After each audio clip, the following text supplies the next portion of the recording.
прошлом видео я делала мастер-класс вот на такую брошку. Мне очень понравилась вот эта идея подвижных бусинок, пришитых с бисером. И чтобы вы думали, тут Остапа понесло. Вот такой чехол для очков я сделала. А проблема заключалась в камне. Если обратить внимание, камень очень широкий. И сверху у него очень выпуклая часть. Чтобы камень зафиксировать, надо было обшить все так, чтобы он держался. И бисер был полностью его покрывал сверху. Чтобы этого добиться, если посмотрите, снизу камень ниже намного, чем сверху.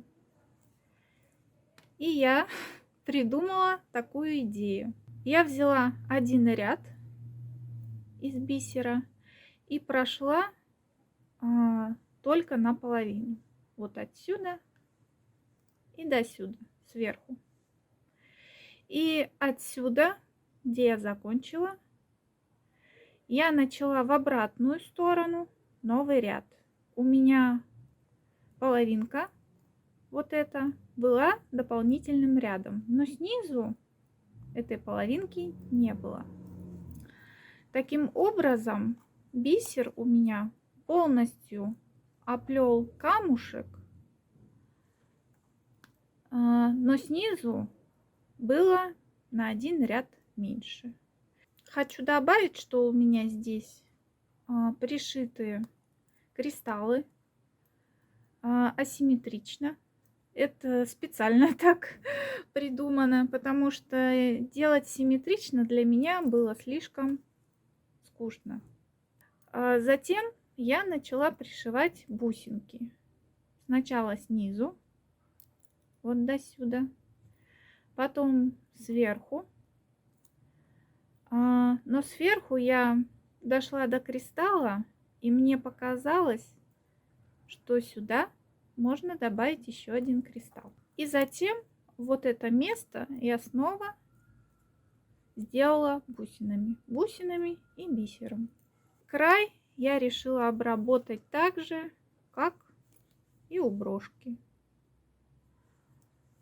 Я сначала прошила край так, загнула немножко внутрь и прошила обычной ниткой. Если посмотрите, есть стежки.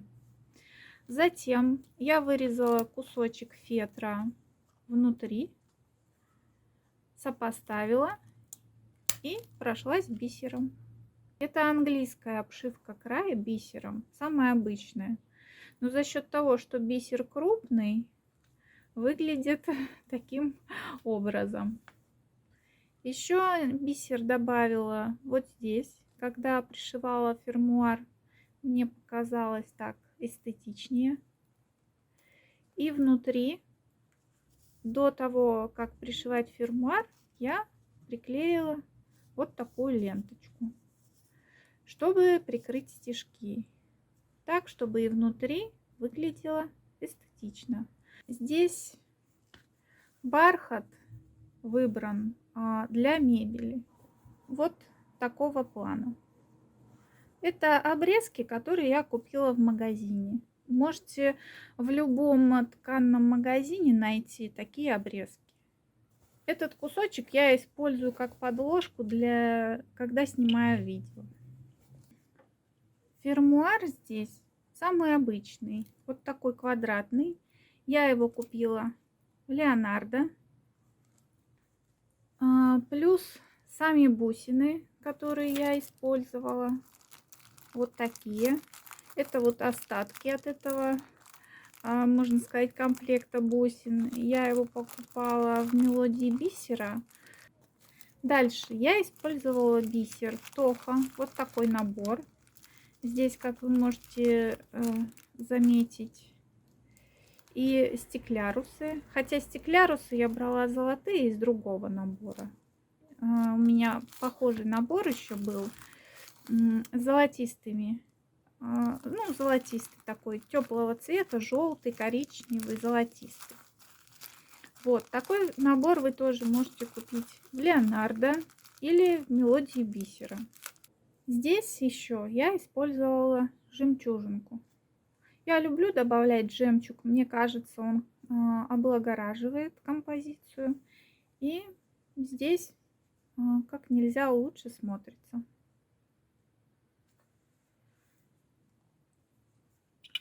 Чехол для очков можно использовать солнечные очки для солнечных очков или для зрения. Это уже как вам удобно. Вот даже большие, крупные, круглые очки сюда вполне помещаются, как вы видите. Вот здесь края чехла, где фермуар, я пришила только сверху. Почему я это сделала? Для того, чтобы пришить вот это место, пришлось бы нитку брать вокруг вот этой металлической детальки. И тогда получается, что нитка была бы между концами фермуара. А мне бы этого не хотелось. Мне бы не хотелось, чтобы нитка была здесь, где подвижные элементы. Есть у меня вот такая кисточка. Я планирую ее вот сюда привязать. Мне кажется, она здесь будет хорошо смотреться. Единственное, что, обратите внимание, шапочка для этой кисточки серебряного цвета.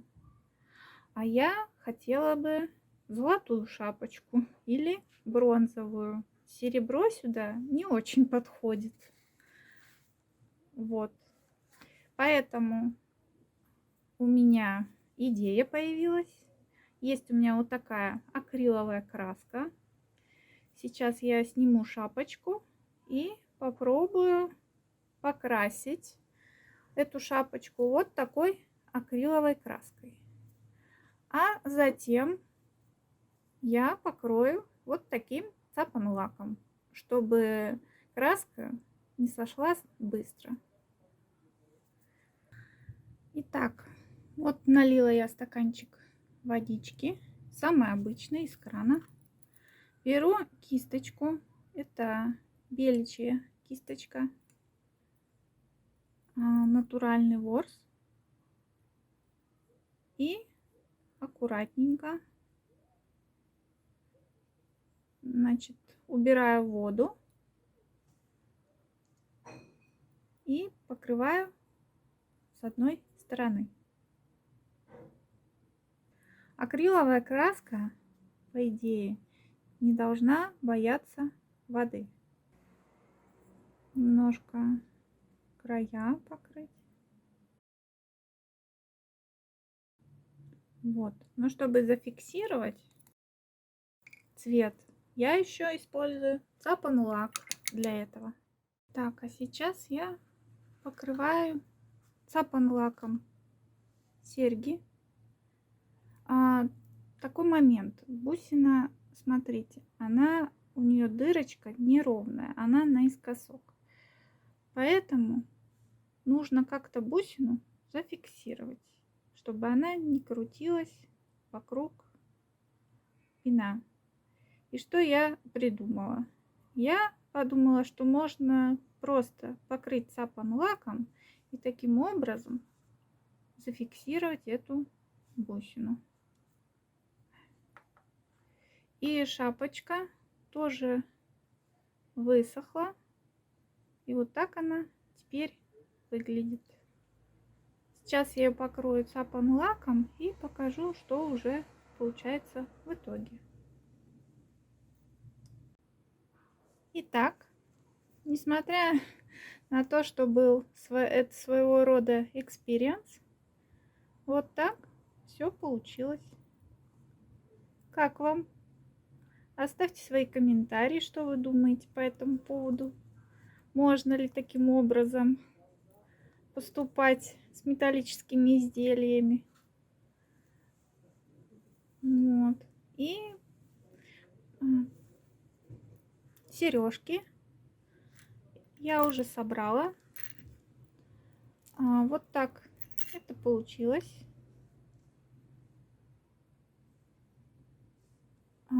Сережка уже не ездит вокруг пина. Я его зафиксировала с помощью лака. И вот так это выглядит.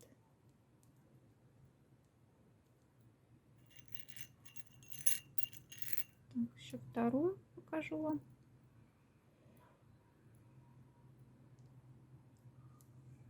Как вам данный эксперимент? Мне кажется, получилось интересно. Несмотря на то, что это был своего рода экспириенс, мне кажется, что серьги получились прекрасными. Так, еще вторую пару покажу вам.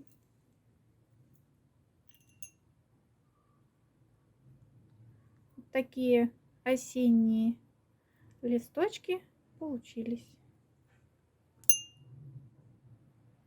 А на этом я с вами прощаюсь. Прошу, оставьте комментарии. Как вы считаете, может быть, у вас есть какой-то совет для меня, как улучшить свою работу? Всем творческих успехов, вдохновляйтесь, изобретайте. И всем пока, до новых встреч!